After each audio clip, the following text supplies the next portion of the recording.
Husband பேர் பாலாஜிங்க. அவர் வந்து real estate பண்ணியிருக்காரு. அவருக்கு வந்து கிட்னி ஃபெயிலியருங்கண்ணா. 14 வருஷம் ஆயிடுச்சுங்க. ஆனால் வாரத்தில் 3 நாள் டயாலிசிஸ் பண்ணிட்டு இருக்காருங்க. அவர் வந்து காணாமல் போன அன்னைக்கு வந்து புரோக்கரை பார்த்துட்டு வரேன்ட்டு வெளியே போனாருங்க. 21/12/2024 டிசம்பர் மாதம். நான் இன்னைக்கு 4 மாதம் ஆச்சுங்க சார். ஆனால் போலீஸ்காரங்கிட்ட எஃப்ஐஆர் போட்டு விசாரிச்சாங்க.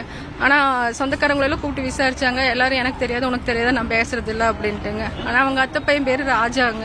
அவன் தான் எங்கள் இடத்த வாங்கியிருக்காருங்க. எங்களுக்கு எந்த தகவலும் தெரியாது. இல்லை அந்த இடம் வந்து 80 லட்ச ரூபா வேல்யூங்க சார். அது அதனால ஏதாவது கொடுக்கல் வாங்கல் இது பிரச்சனையா, இல்லை அவர் என்ன ஆனாரு, இல்லை அவனை தான் லாஸ்ட்டாக பார்த்துருக்காரு. ஃபோன் காலும் அவனுக்கு தான் போயிருக்கு. அவங்க ஏரியாவில் தான் ஃபோனும் கட் ஆயிருக்குங்க, சுவிச் ஆஃப் ஆயிருக்கு கடைசியாக. ஆனால் வந்து அவங்க மேலே ஆக்ஷனே எடுக்க மாட்டேறாங்க சார். அவன் மேலே அவங்க அக்கா பேர் புவனேஸ்வரிங்க. அவங்க தான் எல்லாமே ஹெல்ப் பண்ணிட்டு இருந்தாங்க. ஆனால் அவங்களெல்லாம் யாரையுமே கூப்பிட்டு விசாரிக்க மாட்டேறாங்க சார். இப்போ கேட்டால் எங்கள் மேலே சொல்கிறாங்க நாங்கள் ஏதாவது பண்ணியிருப்போம் அப்படின்ட்டுங்க. அப்போ இவ்வளோ 14 வருஷமாக நான் அவரை பார்த்துருக்கேங்க சார். நான் 3 குழந்தைகளை வச்சுட்டு அவ்வளோ கஷ்டப்பட்டு இருக்கேங்க சார். அவர் காணாமல் போயிட்டு என்ன ஆனார் என்ன ஒன்றுமே டீட்டெயிலே தெரியலைங்க சார். அவர் என்ன ஆனாருன்ட்டு இருக்குங்க சார். சொல்லுங்க சார். என்ன மாதிரி சொத்து இருக்கு? இடம் தாங்க சார். இடம் தான் இருக்குங்க. எவ்வளவு மதிப்பான சொத்து இருக்கு? இப்போ அவர் மேல இருக்குங்க ஒரு 2 கோடி ரூபாய் பக்கம் இருக்குங்க. இப்போ ரீசெண்டா அந்த 80 லட்ச ரூபாய் உங்களுக்கு தெரியாம வித்திருக்காரு? ஆமா சார். அது போக இன்னொரு இடமும் வித்திருக்காருங்க சார். அதுவும் எங்களுக்கு தெரியாதுங்க. இப்போ சொந்தக்காரங்கன்னா வீட்டில் கூப்பிட்டு வந்து பண்ணுப்பா அப்படின்னு சொல்லியிருக்கணும்லங்க சார். எங்களுக்கு தெரியாம தான் பண்ணியிருக்காருங்க. கிட்டத்தட்ட 80 லட்ச ரூபாங்கும் போது 17 லட்ச ரூபா தான் பேங்க்ல காட்டியிருக்காங்க சார். இப்போ மிச்சத்தை வந்து அவன் கையில கொடுத்தானா, இல்லை அந்த காசுக்காக ஏதாவது ஆயிடுச்சா, இல்லை இவருக்கு என்ன? ஏன்னா கண்டிப்பா டயாலிசிஸ் பண்ணியே ஆகணும் சார். பண்ணாம இருக்கவே முடியாதுங்க அவரால். ஒரு நாள் எக்ஸ்ட்ரானாலும் மூச்சு வாங்க ஆரம்பிச்சிருவாருங்க. ஆனா என்ன ஆனாருன்னு ஒரு டீட்டெயிலுமே தெரியலங்க சார் எங்களுக்கு. அப்படிதான் சார் சந்தேகமா இருக்கு. அவர் விருப்பப்பட்டு போனாரா இல்ல அவங்க, ஏன்னா அவன் தான் எல்லாமே ஹெல்ப் பண்ணதுக்குள்ள அவன் தாங்க, ராஜா தாங்க. அவனை கூட்டு விசாரிக்கவே மாட்டேறாங்க சார். அவனை கூட்டு கேட்டா அவன் ஹார்ட் பேஷண்ட்டுமா, ஏதாவது ஆயிடுச்சுன்னா எங்களுக்கு தான் வம்பு அப்படிங்கிறாங்க சார். ஏன்னா 17 அது ஃபுல்லாமே இருக்குங்க சார். அவனோட காப்பி எல்லாமே அவன் கணக்கே சரியா காட்டலைங்க. அது 80 லட்ச ரூபாய் கேட்டா நானும் என் ஒய்ஃபும் தான் கொடுத்தோம் அமௌண்ட்டை அப்படிங்கிறாங்க. உங்க ஹஸ்பண்ட் தான் வந்தாங்க வாங்கிட்டு போயிட்டாங்க அப்படிங்கிறாருங்க. ஆனா தகவல் இருக்குங்க சார். அந்த ரோட்டு நிறைய இருக்குங்க. போலீஸ்காரங்க வந்துட்டு அங்கெல்லாம் கேமரா இல்லம்மா அப்படின்ட்டாங்க. நானும் பாப்பா போய் பார்த்தேங்க சார்.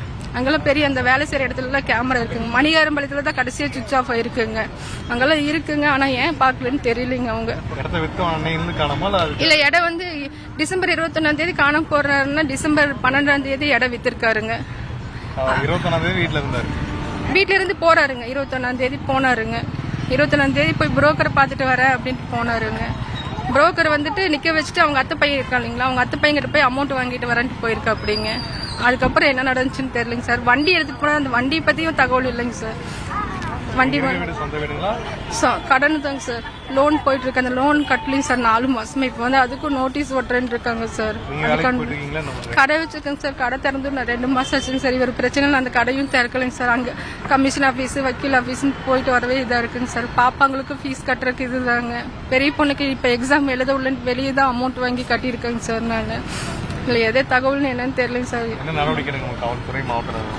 என்னங்க சார் மாவட்ட நிர்வாகம் காவல்துறை என்ன நடவடிக்கை எடுக்கணும்? அவர் கண்டிப்பா தேடி கண்டுபிடிச்சு கொடுங்க சார். அவனுக்கு உண்டான அந்த அவன் சொல்றேன் இல்லைங்க ராஜா புவனேஸ்வரின்ட்டு அவங்களை கூப்பிட்டு விசாரிக்க சொல்லுங்க சார். விசாரிக்கவே மாட்டேறாங்க சார். எங்களை விசாரிக்கிறாங்க சார். அவங்களும் விசாரிக்க மாட்டேறாங்க சார். அவனை ஏன் கூப்பிட்டு விசாரிக்க மாட்டேறீங்க?